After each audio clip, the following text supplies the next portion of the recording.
I could give you a fairly large list right now, but I'm going to highlight two projects that we're working on that really I think are transformative for our city and really lead us into the future. One is an active construction project we have right now.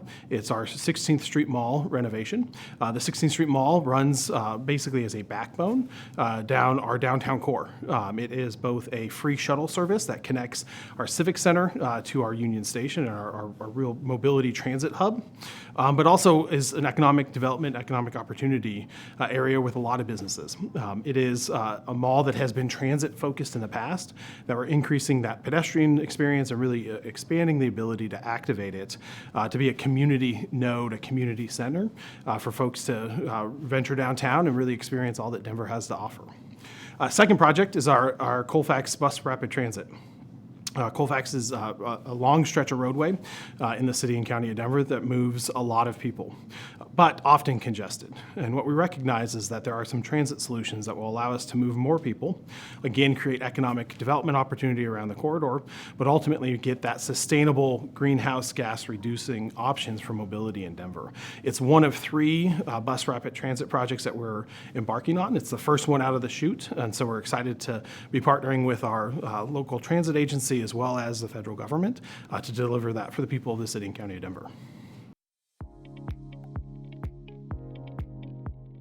For the 16th Street Mall renovation, we're in construction right now. The good news is that we'll start opening up blocks as soon as late spring of next year, all the way through 2025. So another year and a half, and that project will be fully realized. For the Colfax BRT project, we actually hope to start construction on that here next summer. And then we anticipate that that will be through 2025, 2026, with revenue service starting potentially as early as late 26 or early 27. It's a great question with a lot of partners. Our capital stack for most of our major mobility improvements all require everybody to contribute. For the Colfax BRT projects, we're part of FTA's Small Starts program. And so really what we're looking for is a significant funding infusion from the federal government through the Infrastructure Investment and Jobs Act.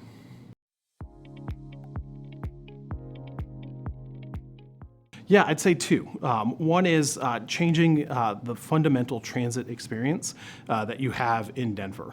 Something that's clean, something that's comfortable, something that's reliable, something that's dependable, something that you can build your life and your needs for mobility around, which is really not something that we see in every area of Denver right now. So that dependability and reliability component of transit, we look there.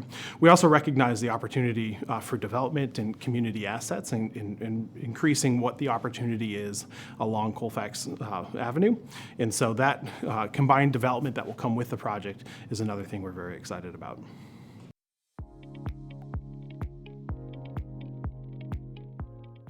Yeah, it's a good question. I'll preface it by saying that equity is really the foundation of how we determine when, what, where, why we do projects.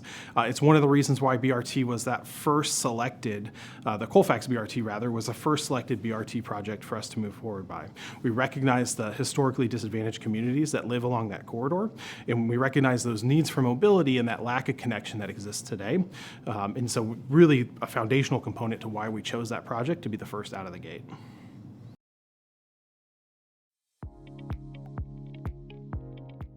And really, when I get asked that question, what can we do to reduce our vehicle dependency? I ask folks, why are you dependent on your vehicle? And really what it comes down to is it's the safest mobility option, or at least it has the feeling of being the safest. By the numbers, we certainly see transit as safer. It's clean, it's reliable, it's on demand, right? It's everything that you want in transportation you can achieve with that single occupancy vehicle or that car-dependent society.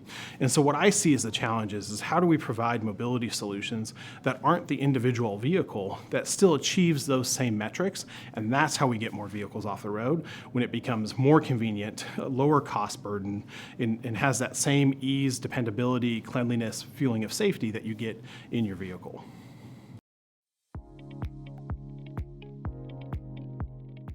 It is. In fact, it's something that we launched back in 2021. We launched our first on-demand service. It's called the Denver Connector.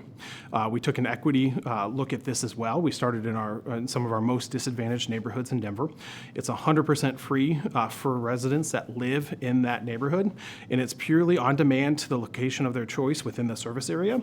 What we find is incredible utilization.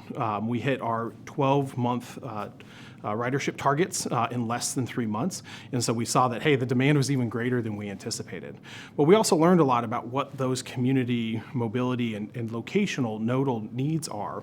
And what we find is a lot of trips to transit stations, a lot of trips to schools, a lot of trips to our rec centers, to grocery stores, to medical office buildings. And really, we've seen it provide a service to the community that I think was even a much greater need than what we originally anticipated. In fact, we've expanded the program now. Going on our third time in our 2024 budget, we have an appropriation to expand it to the west side of Denver. And so we're going to really be looking at 3 different areas in Denver that benefit from this completely free connector on-demand service.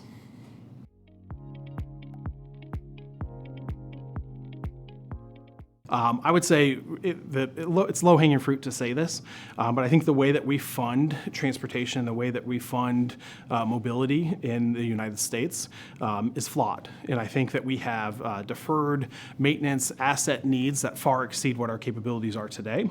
But we also have this innovation spirit in the U.S. that we're not able to fully tap into or fully harness because that availability of funding isn't there.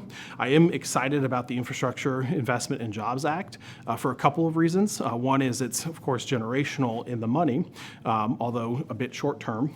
But it's generational nonetheless. But the other is that it really unlocks that innovation capability at cities and counties. It's really one of the first federal investments that is available to city and counties and not necessarily required to go through a state Department of Transportation. So I think we're moving in the right direction, but I think more is needed for us to really meet the needs of the people of the United States of America.